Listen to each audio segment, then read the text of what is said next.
মাওলার কোরআনটা ধর, বুকে লাগা, কারণ কোরআনটা ধরবি সওয়াব, পড়বি সওয়াব, তরজমা শিখবি তাতেও সওয়াব। এইভাবে করে করে বয়ান দেই, কিন্তু এর ভেতরে আর এক আল্লাহর গোলাম ঘর ভরার মধ্যে আলু ভরা দেওয়ার জন্য পাগল হয়ে গেছে। এরা আবার ডাক দিয়ে কয় কাজা নামাজ লাগবে না। আবার এক হুজুর কয় পাঁচকল্লি টুপি সিরিয়া ফেলে দাও, এটা মুসলমানের টুপি না। আর এক টুপিওয়ালা বয়ান করে মুসলমানের সামনে কয় জুমার দিন জুমার আগে কোনো সুন্নত লাগে না। আর এক টুপিওয়ালা বয়ান করে উম্মতের মধ্যে ফিতনা ছড়ায় কয় ওমরে ফারুক একজন বেদাতি ভণ্ড। আবার এক টুপিওয়ালা কয় কোরআন শরীফের অর্থ যদি না পড়ো, পড়িয়া অর্থ না জানিয়া পড়লে কোনো লাভ হবে না। এইভাবে একের পর এক আক্রমণ, বেশি নফল ইবাদত লাগবে না। আর এক টুপিওয়ালা বয়ান করে কয় আমি তো তোমার মতো মোবাইল নিয়ে ঘুমাই না, তোমরাই তো ইউটিউব চালাও, মাঝে মাঝে দেখো ইউটিউবের মধ্যে হুজুরদের চেহারা। এক হুজুর কয় নবীরা ভুল করেছেন, গুনাহ করেছেন, আল্লাহ তাদের গুনাহ করাইছেন, আবার তওবা করেছেন। নাউজুবিল্লাহ আসলো না রে বাবা, কারণ তোমার মধ্যে সে ঈমানের আলো নাই। আমি একা একা চিন্তা করলাম, মুসলমানের মজলিসে যেখানে মসজিদ বেশি, যেই দেশে মাদ্রাসা বেশি, আলেম বেশি, ওলামা বেশি, ওয়াজ মাহফিল বেশি, পীর মুরিদি বেশি, এই রকম মজলিসের মধ্যে হুজুরে আমাদের নবীদের ব্যাপারে গুনাহগার বলিয়া কেমনে খালি নিরাপদে বাসায় চলে গেল, জনগণ চুপচাপ থাকলো কেন বুঝলাম না। হঠাৎ করে জবাব খুঁজা পাইলাম, যারা মাঠে বসা ছিল এরা অন্ধ ভক্ত হইয়া বোবার ভূমিকা পালন করেছে। আজীবনের জন্য মনে রাখি, সে বগুড়ার মুসলমান, ইসলামে অন্ধ ভক্ত হওয়া জায়েজ নাই। ভক্ত যদি হও চোখ আর কান খোলা রাখিয়া চলবি, কারণ যেই লাইনে দৌড়াও, যেখানেই যাও, তাবলিগে যাও, কওমি মাদ্রাসায় যাও, আলিয়ায় যাও, দেওবন্দে যাও, চরমনায় যাও, আর যেখানেই যাও না কেন, কথা দুইটা ভালো করে মনে রাখিস রে বাবা, এই জীবনে গোলামি করবি আল্লাহর, আর আদর্শ তরিকা মানবি মদিনা। আল্লাহর গোলামি ছাড়া আর কারো গোলামি করা জায়েজ নাই। মদিনার নবীর আদর্শ ছাড়া আর কারো আদর্শ মানার কোনো রাস্তা খোলা নাই। এই দুই স্লোগান ঠিক রাখিয়া সামনে আগাও। এই দুইটা স্লোগান যদি আসল বানাইয়া নেও, কোন টুপিওয়ালা তোমাকে ধোকায় ফেলতে পারবে না। চরমনাই যাব কতক্ষণ, এই দুই স্লোগান তারা মানবে যতক্ষণ। আল্লাহর গোলামি, নবীর আদর্শের বাইরে কোনো তরিকা মানি না। এই দুইটা চরমনাই মানে, তাদেরও মানি। তারা যদি দেখি আল্লাহর গোলামিতে ঘাটতি, নবীর আদর্শ মানতে ঘাটতি, কসম আল্লাহ তাদেরকে মানব না। তাবলীগের মধ্যেও যদি দেখি আল্লাহর গোলামি, নবীর আদর্শ মানতে ঘাটতি আছে, তাদেরকেও মানি না। কারণ আমরা তাবলীগে যাই, চরমনাই যাই, দেওবন্দে যাই, হাটাজারি যাই, যেখানেই যাই, আমরা কারো গোলামি করতে যাই না।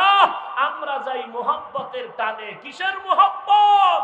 আল্লাহ তাদের ভালোবাসেন, রাসূল ভালোবাসেন, আমরাও ভালোবাসি। আমরা কারো গোলাম না। কার গোলাম? আদর্শ মানি কোন পীরের? আদর্শ মানবো একমাত্র মদিনার নবী। আছে কোনো ভেজাল? সব ভেজাল তোমার মধ্যে, কিন্তু আঙ্গুল দাও আমার দিকে। আল্লাহ হেদায়েত দান করুন। ভাইরা আমার, আলা কুল্লুকুম রাঈন ওয়া কুল্লুকুম মাসউলুন আন রাইয়াতিহি। সাবধান হে উম্মত, তোমরা সবাই দায়িত্বশীল, জবাব দেওয়ার জন্য রেডি হতে হবে হাসরের ময়দানে। এই ডিস্টার্ব শুরু। এই আমি কয়েল চাইছি না, আমার মশায় কামড়া। ভাইরা আমার, কিয়ামতের ময়দানে আসামির কাঠগড়ায় দাঁড়াইয়া হিসাব দিতে হবে।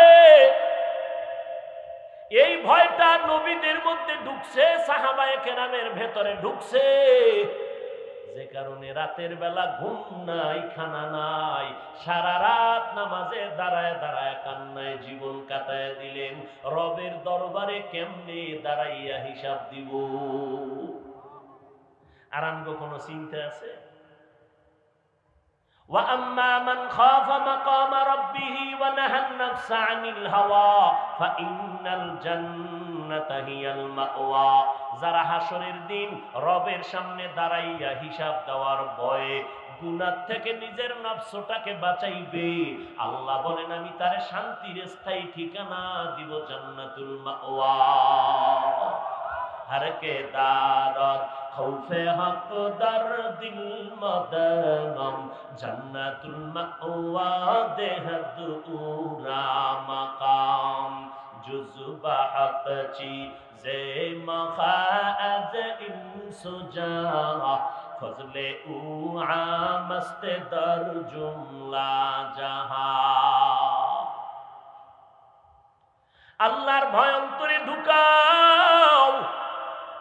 ওয়াত্তাকু ইয়াওমান তুরজাউনা ফীহি ইলাল্লাহ সুম্মা তুওয়াফা কুল্লু নাফসিম মা কাসাবাত ওয়া হুম লা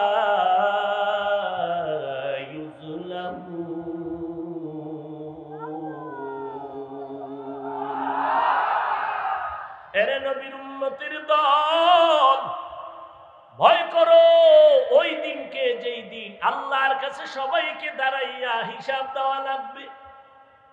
বেঈমান নমরুদ পালাতে পারে না, তুই পালাবি কই? যেই নমরুদ আল্লাহকে মারার জন্য রেডি হয়ে গেল, ওই নমরুদের আল্লাহ সাইজ করার জন্য কত হাজার ফেরেশতা পাঠাইছিলেন জমিনে। কথা কয় না? হ্যাঁ, একটা অসুস্থ মশা, সাথে জুতা মোবারক, কেমন সান কপাল নমরুদের। জুতার বাড়ি খাইয়ে কয় এত বরকত এই জুতা আগে জানি না, যে জুতা মাথায় লাগলে মাথাটা হিমেল হয়ে যায়। আবার বাড়ি বন্ধ করলে চান্দি গরম মশার মিসকল শুরু হয়। এইভাবে হবে না, একজন কর্মচারী রেডি কর, বেতন দিয়ে, ওর কাজই হলো আমার সাথে জুতার সাথে মোলাকাত করাবে।